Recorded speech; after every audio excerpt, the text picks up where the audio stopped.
Welcome to the Penny Bloom Podcast. Ain't another place that has got more bombast. Romp past your mom, dad's listening to Tomcats. Talking everything that make you sad. We don't want that. We're here to make you smile.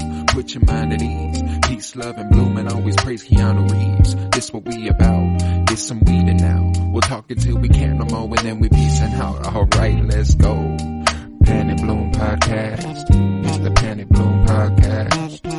Penny Bloom Podcast. It's the Penny Bloom Podcast. Penny Bloom Podcast. Penny Bloom Podcast. Hey everybody, and welcome into the Penny Bloom Podcast. It is I, Colton Robertson, and I am joined by my favorite Star Wars companions on Earth. We've got Joseph George. What's up, buddy? What up, what up? We've got Miles Buttress. How's it going? I'm doing great. How are you, buddy? Doing good. Oh, dude, so good to hear. Kyler Barnett, right there below me on the screen that I can see and you cannot. What's up? What's going on? Oh, dude, so good to see you. So good to see you. We are here for the Mandalorian rewatch. This is what we do. We've been doing it. This is our 5th week. We are fast approaching. Out here. We are fast approaching season 2. Oh, How I are am. you guys? Yeah, go ahead. I am so excited. So, hey, when does it come out? The end of August, October right? 30th. What day though? October 30th. Oh, dude, I am so excited. I come back from a little journey, a little trip I'm gonna go on, but we come back the day the day before, and I'm so mad because I love when a show comes out right before a trip, and I can just watch the shit out of it.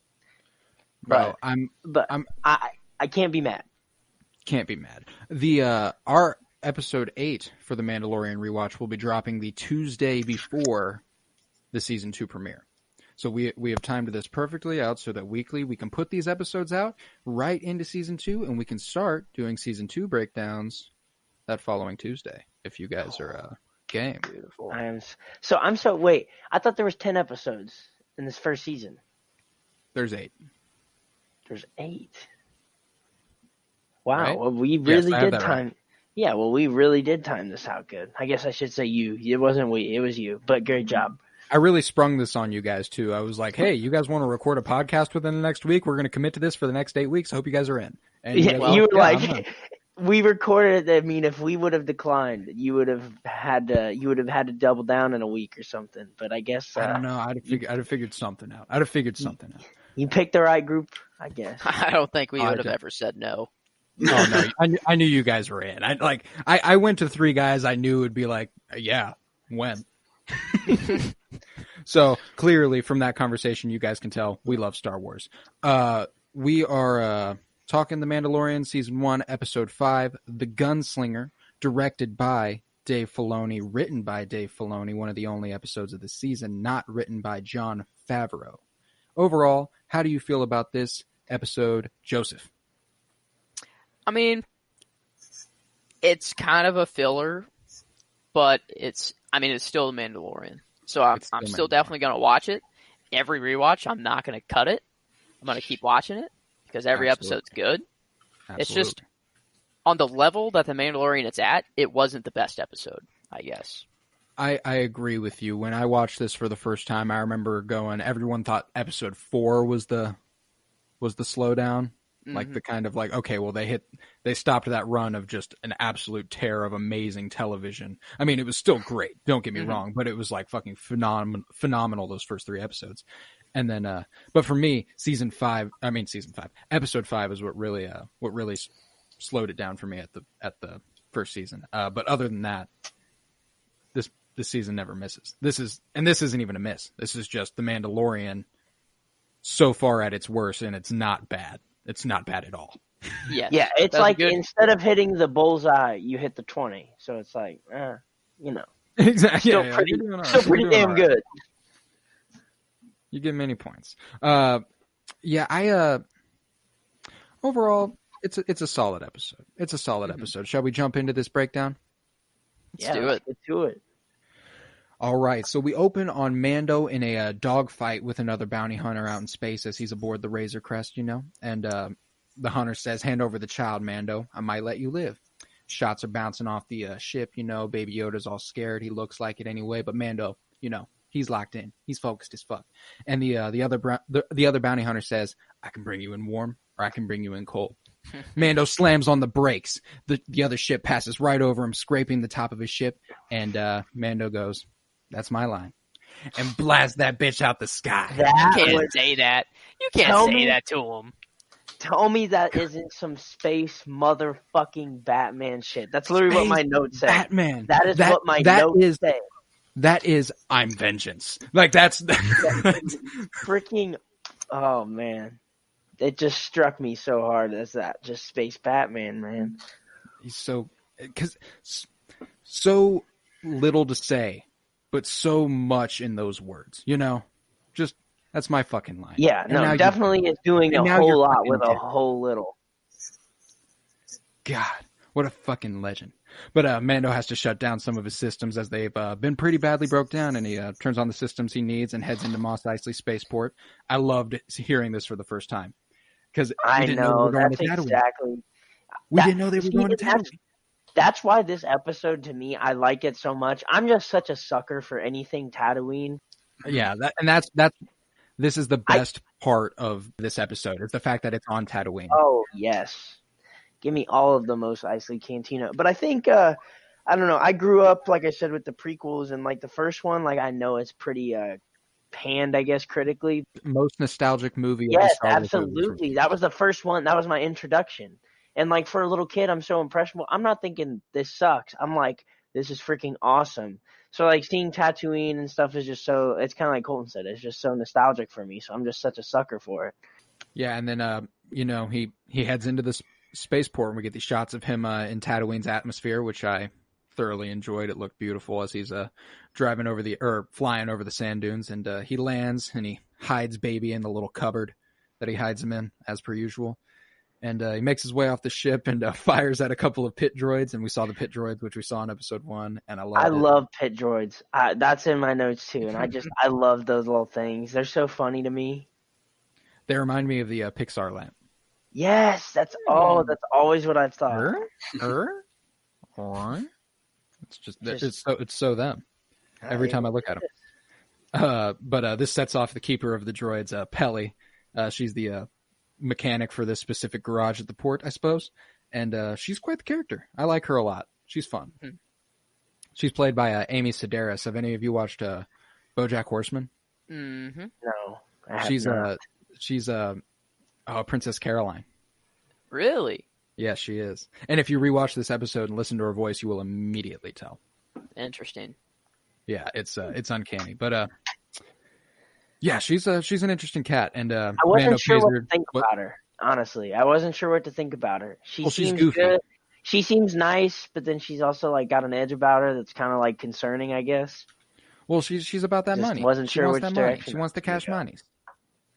Mando pays her to fix up his ship, and we were seeing that as giving as he has been with his credits, it's kind of catching up to him because he doesn't have quite enough yet, And he's been pretty lenient about how much he's given out credits. I remember in the last episode how he just like tossed that waitress like a pretty hefty payment, I'm assuming, because she was like, "Oh yes, I'll get you a flag and a spatchka on the house." And then, but it looks like it's catching up to him. He can't afford this whole thing. And she says it'll be enough for part of the work, not the whole thing. So Mando's got to find a job. He's got to find a job on Tatooine. So where is he gonna go? The cantina gotta be the most wretched hive of scum and villainy. He's got to. So he makes his way through these mean Tatooine streets, and he sees some stormtrooper helmets on spikes. Question: are the stormtroopers' heads still in these helmets? Good question. I can't imagine. There's no way. It could just be like a skull. The on spikes spike were in the helmet. bloody under the helmets, if I do remember. So I'd imagine the heads were there. Maybe it's just a skull right now. Probably not. Maybe. I don't know. Good question. I like to think that Tatooine's just that nitty gritty, That nitty gritty. They got down to it. They were like, all right, the Empire has fallen. Guess what, Stormtroopers? You're dead. We're putting your heads on spikes. We're going to Joffrey Baratheon this bitch. Okay? Take a look, Sansa. We cut back to the garage where the mechanic is playing sabacc with her droids, and she hears some rattling around in the ship. She sends one of the pit droids to get her blaster. She makes her way over, and baby comes waddling out, all cute as shit. You know the deal. And he looks so adorable. Oh, dude, the most So cute delicious. he ever looks. And Pelly is like, "Oh, let Pelly take care of you. Did that bounty hunter leave you all alone on that big nasty ship?"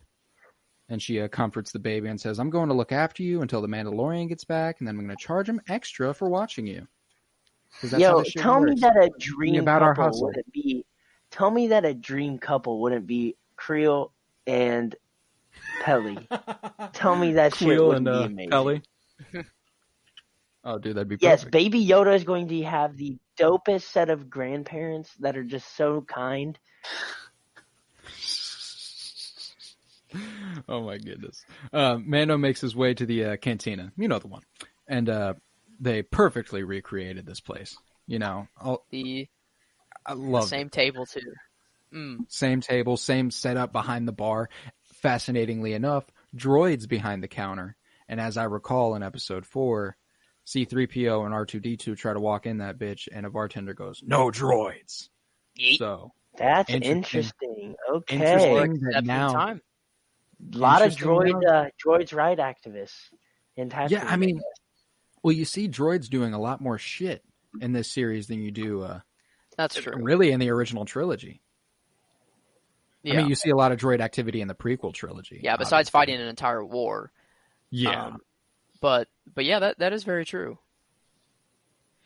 Yeah, I just thought that was fascinating. And we get some pans of all the characters, as you do in the Mos Eisley Cantina, and we see the droid unit that Uncle Owen almost bought until it broke, and instead they took R2. You remember that? Yeah. Wow. We see that droid. Yeah. They use that droid, and they say, he got fixed up, he's here now. And I love it. And he still got a mark on him somewhere from where his from where he like popped and he started smoking and shit. They every detail. Filoni is so good. Oh my gosh, it's insane. It's amazing. It really is. And Mando asks the bartender about jobs, and the droid informs him that the Bounty Guild doesn't operate on Tatooine anymore, which I thought was interesting. Yeah. Considering they have the huts on Tatooine. Right? Or was just Jabba on Tatooine? I mean, I think it's just Jabba, but I'm pretty sure it's all the huts through that. Yeah, because he was like King Hut. Yeah. Yeah, pretty much. But some douchebag sitting nearby goes, "Think again, Tin Can." And you're like, God, this guy fucking sucks. Look at his earring. Mando looks over, and the guy introduces himself as Toro Calican. Can't believe he's just chilling in that same seat that Han shot Greedo from. Mm-hmm. So cool. Mando takes a seat with the kid, and Toro shows him his bounty puck for Fennec Shand. Mando's heard of her. Must be of some notoriety, I suppose. And says, "Well, good luck with that." He's like, "How long have you been with the guild, dude?" And he's like, "Long enough." And he's like, "Well, clearly not, because this woman is a fucking beast. You should not be fucking with her." Mm-hmm. And he's like, "If you go after her, you won't make it past sunrise. She's worked for some of the top crime syndicates, talking about the Hutts. Like she's worked alongside Boba Fett if she's worked for the Hutts." True. Which is wild. And that's what's most important about this episode for me, is that I think it's laying more groundwork for something that's coming in season 2 with Boba Fett and Fennec Shand. That makes sense. I think I don't think Fennec Shand is dead. You don't? No way. That's why her body's being approached at the end of the episode. I think Boba Fett's going to fix her up all droid like. She's going to be like half woman, half machine type shit. Like that's my guess. Darth Maul shit. Like why would Boba Fett go up to a dead body and like they show it as like it's very important and then nothing happens the rest of the season? Like it's definitely going to be a twist. There's a theory that maybe the way they reveal Boba is that he's wearing Fennec Shan's helmet, and then he takes it off, and it's Tamara Morrison. That would be epic. Yeah. Wow. Yeah, I think that'd be very cool. I think that'd be very, very cool. But then I'd also be like, is that Rex? No. Is this any clone that exists? Is that all of them? Because they all look like that. Mm-hmm. But you never fucking know. You never know. And as Mando walks away from this kid, Toro's like, "Fine, I'm a bounty virgin. All right, I've never killed people for money. Please don't judge me." What a way to describe it. I mean, basically, he's like, "Fine," and like that's like the confession here is like, "I've never killed anybody for money." Yeah. Okay, like they made him like such a douchebag from the very start. I think they really sat in a room and were like, you know what? How can we make this guy come off as a straight douchebag immediately? Well, have any of you watched The Sopranos? No. But I need to. There's a character in The Sopranos, and I won't give you his name so as to protect his story for you guys a little bit, but there's a character in the show who gets in a little over his head. He decides he wants to be a made man, you know. He wants to be in the mafia, so he's going to hold up this poker game. This poker game that is being hosted by a lot of made men, a lot of mafia guys. He's going to hold up this poker game, rob it, and they're going to respect him so much for it that they let him in. They're gonna make him. They're gonna make him a made man. Instead, he gets in over his head. He decides he can shoot these motherfuckers, and ultimately he dies. Yep. Sound like anybody you know? Sound like anybody you know? Is interesting that Toro you say Pelican. that. I mean, it's a pretty spot on. I felt pretty good about it when I heard this. I like it. I like it. He's a very bounty hunting, organized crime. It all goes kind of hand in hand, you know. No, I like it. Toro says that Mando can keep all the money because that's not what he's in it for, you know. He just wants to take down someone big enough to get him in the guild. And Mando's like, "Fucking bet, I'll take all that money." And tells him to meet him in half an hour. And Mando heads back to his ship to find that baby is gone. Freaks the fuck out. Love it. I'm like, oh yes, he's worried about the baby. I love it. Mando yells, "Hey!" waking up Peli, who is napping while Baby Yoda was also napping. Peli tells him that he's got an awful lot to learn about raising a young one, considering he just left him all alone on a ship and he's very tiny, which frankly he does. He has plenty to learn. Kind of true. And, is it the equivalent of leaving a baby in a car when it's hot and then it gets really hot inside? Dude, that thing looks like a straight up tin can, but I would imagine it probably. Got double suns, bro. Oh. Yeah. I mean, I think that he's got AC though. In all that shit, he's probably got AC. Do Star Wars ships have air conditioning? I've never seen anybody sweat. Asking the important questions, folks. Think about the Millennium Falcon. Like, have you ever seen sweating inside the Falcon? Yo, I bet that room where like Luke goes and lays down after he's got his hand chopped off in Empire Strikes Back, I bet that room's cold as fuck and it feels amazing. I bet you the room where he freaking shoots the gun is probably hot as shit. Oh, you're right. What a tangent. Wherever he's laying down, that looks like a nice little cozy area that I'd like to hang out in. I'd just like to be in the Millennium Falcon. It's probably nice and air conditioned. He makes his way into the ship and he grabs some things as she's talking to him about the repairs, and he goes on outside to some speeders to join Toro on their journey. And Mando takes a look at the speeders, which appear to be janky as fuck. And Toro says, "What do you expect? This ain't Corellia." And I was like, I like this. I like this guy. He's growing on me. Mm-hmm. I love speeders. Like, any speeders content is like just elite to me. I can't get enough of it. Yo, and right here when they take off, beautiful. Some of the best speeder work they've ever done. And I like that they show it at the front, and then when they drive off, it's from the behind, and it just looks so. I don't know. Yeah. Just that look of floating off of the dunes is just crazy. Beautiful, beautiful, and it was so Tatooine. It was. It reminded me a lot of Luke and his speeder back in Episode 4. You know, yeah, like they did a really good job of emulating that energy for Tatooine. And they slow up their approach as they see a couple of Tusken Raiders in the distance with a couple of banthas. And Mando informs Toro that Tuskens think they're locals. Everyone else is just trespassing. And I like this idea. Are the Tuskens and Jawas the native Tatooines? God, well, that would just be unfortunate because I would really hate both of those people and their only Wow. Yeah, no. If those are the two founding groups of Tatooine, I hate that planet now. Yeah, no, both of them they're both native to Tatooine. They're annoying. I can't stand either of those. Well, this is the first example of we get some humanizing parts of the Tuskens here. Mando chooses not to fight the Tusken Raiders. He's like, yo, we're just going to negotiate with them because they walk up all sneaky on Toro. And I love this reveal that they're just there so nonchalant. The camera pans to them and they're just kind of standing there like, do. You know the deal. And Mando walks up and he does some sign language to speak with them and he negotiates a deal that allows them to pass through their land. Toro's like, well, what are you going to give him? He's like, give me your binocs. And he's like, all right, here. And he tosses them to the Tusken Raiders. He's like, those were brand new. And he's like, yeah, they were. I just, the old guy and the young gunslinger vibe that this clearly Western influenced episode of Star Wars. Oh yeah, is just excellent. It's just perfect. It's just wonderful. I'm a big fan of the Western vibes. I know we've talked about this a few episodes in a row now, but I like that dynamic.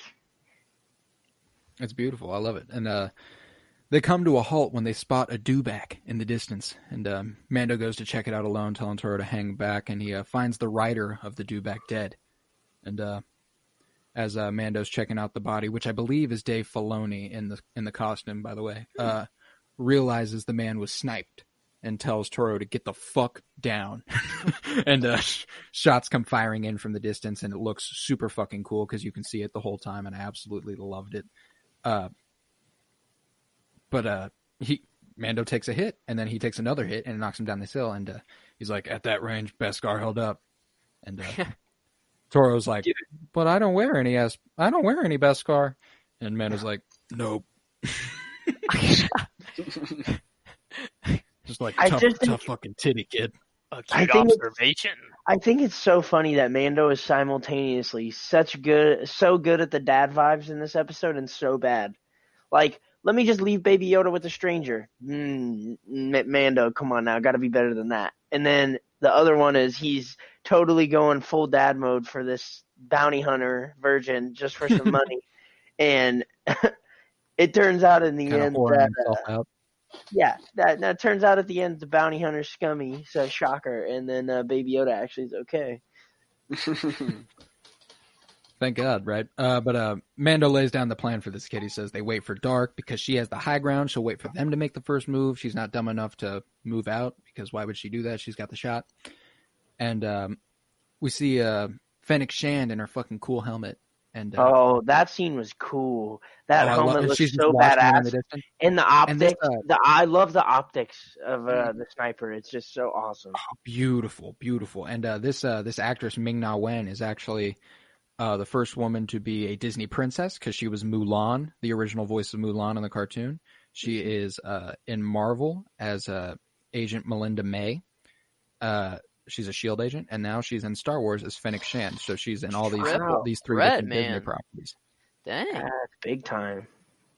Yeah, she's fucking cool too. If you guys ever get a chance to check out Agents of S.H.I.E.L.D., she's one of my favorite characters in that easily. And we time jump to nightfall after this, and Toro informs Mando that the sun has gone down, and Mando's like, he's not responding. He's fucking asleep. Why would he respond? He's fucking asleep. And Toro, he talks his dumb shit. Draws his weapon. He's like, wake up, old guy. What's up, you old fuck? He's all fuckity. And then, fuckity. And then, Mando looks up at him. He's like, you done? and the kid's just like, yep. That's about right. Yeah. I was just, waking you up. You know the deal. I was, being a responsible adult and things like that. And, he tells him to hop on the bike, ride as fast as you can at the rocks, and we'll alternate shots with these flash charges. It'll blind any scope temporarily. and combine speed with the Flash, and they might have a chance. And he's like, we might have a chance. And he's like, dude, you wanted to do this. Like, yeah, just like, you're going to have to take a shot if you really want it that bad. Sorry. No, now's not the time to get nervous. You weren't just going to be able to walk up on somebody with a big name. Like, what do you think this was? You think you John Wilkes Booth or something? Like, nah. And I mean, if this scene doesn't remind you of a video game, like, this is a perfect scenario. Game. Like, literally, they could copy the script and just throw it on a video game, and everyone would play it. And that's what's so cool about this show too, is that every single episode feels like a new level in a video game. Oh, like, absolutely. He's just moving on from mission to mission, you know, and there's this overarching plot that like is throwing all these problems at him, but like ultimately it'll end in that fight, that face off, and I love that. They head out and they begin firing their flashes, just alternating and forcing Fennec to remove her helmet, and then she fires a bolt straight at Mando Speeder after a failed flash charge from Toro, because he's a fucking idiot. And she hits Mando again in the chest, and he goes down. But somehow, in this time, Toro got 200 feet and got behind her. And yeah, that was an incredible athletic feat there. He's a fast boy. Time's up. Time's up, Fennec Shand. What's up, baby? Why would you and ever she's talk? like, you a dude, Like, such an idiot. And she just bitches him. She bitches him. She throws this knife, hits his gun, it falls out of his hand. She beats the living fuck out of this guy, and then as she has him in an arm bar, Mando walks up and he's like, all right, I'm here now, so Fennec, go ahead. Stop your shit. I'm a Mandalorian. You know the deal. And she surrenders and she gets cuffed, and she lures this bait over his head. She says, a Mandalorian. It's been a long time since I've seen one of your kind. Ever been to Navarro? I hear things didn't go so well there, but it looks like you got off easy. So she's letting this guy know here, I know who you are, and I know you're on the run, and I know you're worth a lot of money.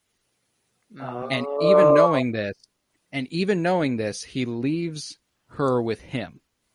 Man, I really didn't I mean, obviously he had to get back, but like at the same time, like, yeah. Like, I don't know. After her saying that, and you know this dude, it's literally his first time doing this, and you don't think he's gonna be, you know, like, ooh, let me just take this deal because I'm not getting any money from the deal I offered Mando. Yeah, exactly. Yeah, this part kind of confused me a little bit. I don't think Mando had much of a choice. Yeah, I mean, like, he did need to get back. He needed to get back, so it didn't really He needed to get matter. back, and he needed to successfully do the mission to get paid. Yeah, exactly. So he didn't have much of a choice. It's yeah, fuck it. Toro talks some more shit here to Fennec, and he's like, I really should thank you. You're my ticket into the guild and all that bullshit, because he's a douchebag. And they very anti here. I'm not a big fan of Toro. They make their way to the speeders, and Mando decides that they need that dewback that they saw a while ago for transportation. He tells Toro to get it, but Toro's like the young businessman, you know. He's like, I'll stick with the bounty and the surefire transportation. Thanks, though, guy. All right. And Mando decides, fine, I'll go. And that's what's surprising to me, is that he was like, still like, all right, I'll go. I'll just leave you here, knowing that you want to make a name for yourself and knowing that I have the biggest bounty in the game right now. And she knows. Yeah, seems like a little bit of an oversight. Can't lie. I mean, the only way out of it is him killing Toro, and I don't want him to do that. But like, I mean, like that's, do you really not want him to? I mean, like, I wouldn't be like distraught. I I'd have been like, all right, thanks. I would have been confused. I'd have been confused, like, yo, shit, why'd Mando do that? And then I would have followed the exact same line of logic I just did and been like, okay, I guess that was his only option if he didn't want to give himself up. I mean, he is really just a bad attempt at a rookie Han Solo. I think that's what they were going for. That's exactly what they were going for. But like, I don't know. It was not like... No, they've actually said that's what they were going for. It's kind of interesting how Han Solo is so like charismatic and like so charming, I guess you can say. He's a charming douche. Yeah, and yet how awful Toro can seem at times. Yeah. Well, they took Han Solo, removed all the charm, all the experience, and added in more of asshole. And completely unlikable. Yeah, okay, I see it. Well, and that's what's part of this guy's character is he's trying to act like somebody he's not, clearly. Like he's trying to act like he's already this bounty hunter. Yeah. Like he's trying to act like he's all hard and shit. But like we know he's not hard, and that's what's making us not like him, you know. He's not about it. He's not about it. He's not about it yet. And like he wants to be about it, but you know what? He's going to lose his shit in this poker game, and he's going to fire on the people, and he's going to end up dying for it, you know. And Mando decides, fine, he'll go look for the dewback, and he looks in the distance and can see something in his thermal scope, so he's like, that's probably it. And Toro posts up on his speeder after Mando heads out, and we time jump to the sun's coming up, and Fennec decides this is her chance to manipulate Toro quite easily, I might add. And from a business perspective, it makes a lot of sense. Yeah. Mm-hmm. Mando being the larger bounty, having shot out the guild, taking the baby, now living on the run, he's got his hands on a far greater chance of becoming a bigger deal than he does with Fennec Shand. Yeah, it makes sense, but like it's really dumb. You saw what Mando's capable of. Like exactly, why? it's only dumb because, well, the dumb thing he does is right here. If he actually like accepts her offer and she just like willingly goes back and actually helps him, because I think he was right here in saying that if he lets her go, she kills him. Yeah, she probably does. But so he also kind of had no choice other than to wait for Mando. Like his strategy here was just flawed. It was flawed. Mm-hmm. And right here she says, "Your name will be legendary." And I remember seeing this in the trailer. The "Your name will be legendary." So I always thought this would be like directed at the Mandalorian, because they always showed it right before the Mandalorian, because it was like, "Your name will be legendary." Boom, the Mandalorian, and that was the trailer, you know. And I was like, I was really disappointed when it was actually directed at Toro Calican. They duped us. I was like, man, fuck this guy and his name. Toro thinks on Fennec's logic, and he holsters his pistol. He walks to Fennec, and she sticks out her cuffs thinking she's about to get let go, and I thought so too. And then he just shoots her right in the fucking stomach. It's really brutal. And yeah, he seemed like, I know he seemed kind of douchey, but he at least seemed like a good like guy that was really like trying to be like he really had a modest goal, like without he didn't seem very cutthroat, I guess.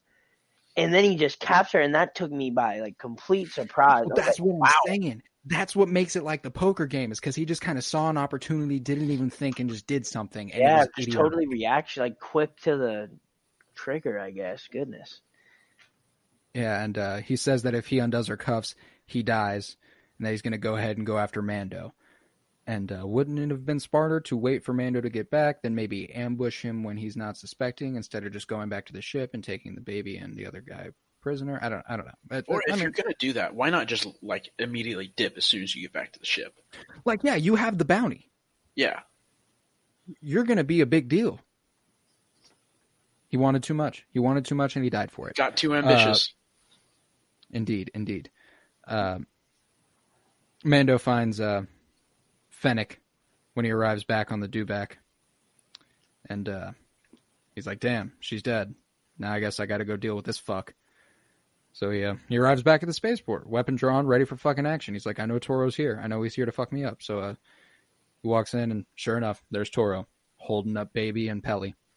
And Mando drops his weapon, raises his hands, the whole deal, and Toro tells him, Toro tells Peli to cuff him. He does a whole Bond villain monologue here. He's like, oh, I'm going to be such a big deal now. Look at you, Mando. Dude, the anger I felt when I saw Toro walk down the freaking catwalk with fucking Baby Yoda, I was immediately irate. Like, I was just like, I said, I paused the television. I looked this man directly in the face. I said, you are not fucking worthy of touching Baby Yoda. Toro fucking Calican, your name will be legendary. Fuck you, guy. This dude has some speed hacks, man. He can really travel really fast before anyone else gets there. Yeah, no shit. Maybe there's something there. Maybe Toro's not dead. And Boba's also going to take him under his wing. Maybe. Toro says that bringing Mando in will make him legendary. And then Mando lets off this flash charge that he had in his hand. Showed the guy earlier. He showed him his hand, literally.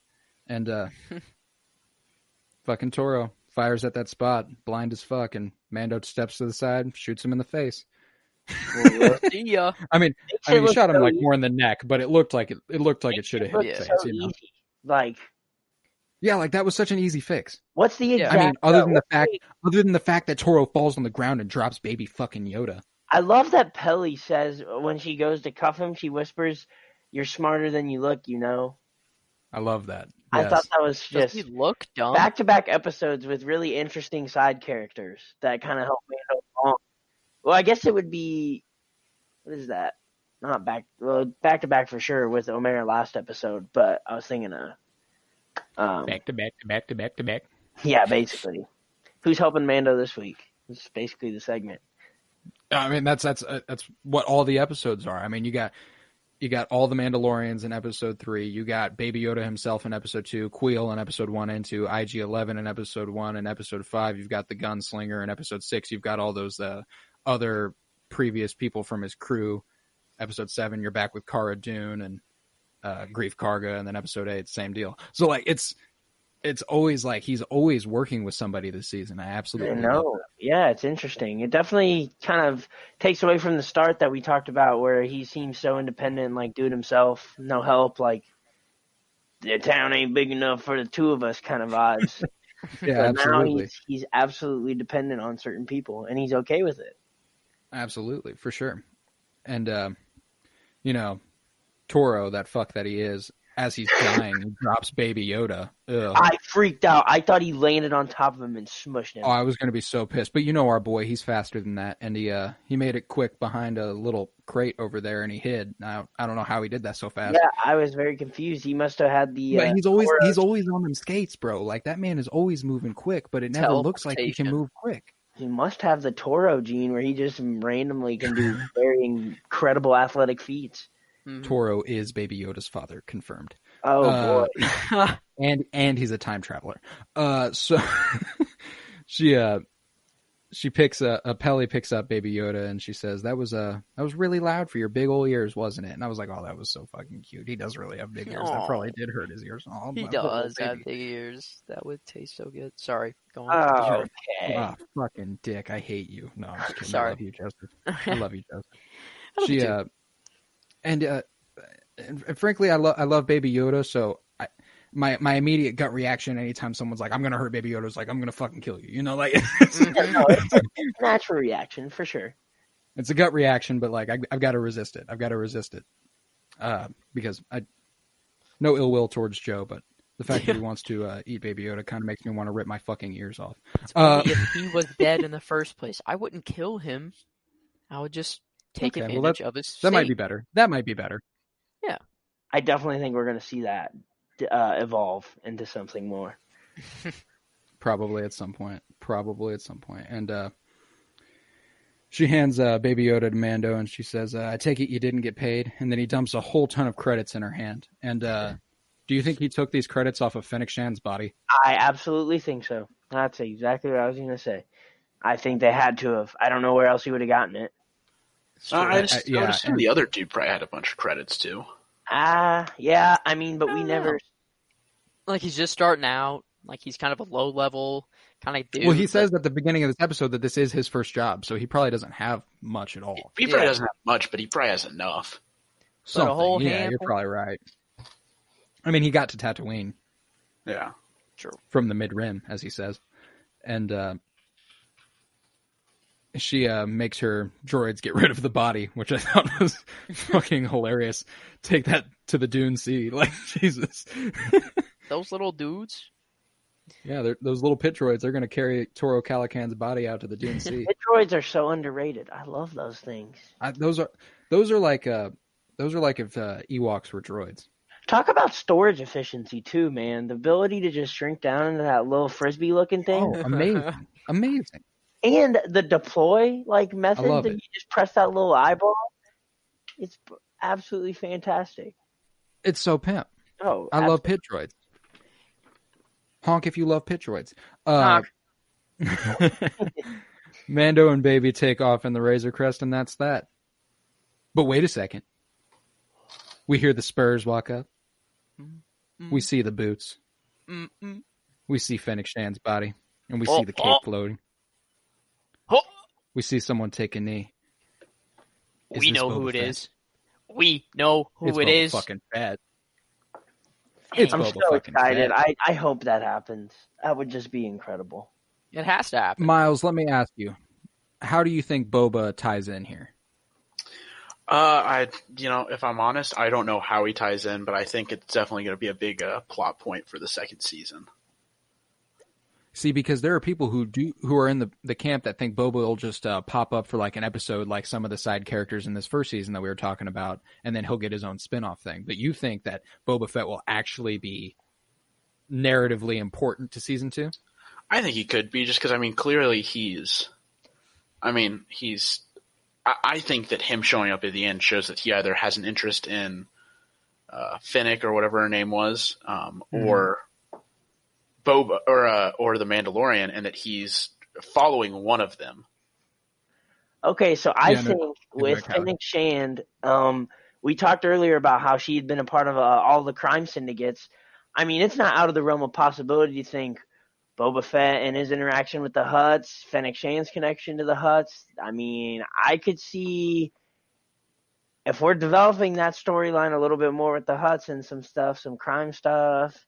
That'd be very fun. That'd be very fun. I think it's a possibility. Who's to say he couldn't work even for Moff Gideon and be a part of something like that? Be a hire. He's a gun for hire. It's not unreasonable to think we've seen him do things like that before. Absolutely, Boba Fett has no loyalties. This man, he's here for the mighty dollar. He's here for the mighty dollar. Who do you think he is working for? Your best guess, Joe. Give me it. I don't really think he's going to be a big plot point. So I don't really think. I think it's just going to be like a 1 or 2 episodes tops, sort of thing.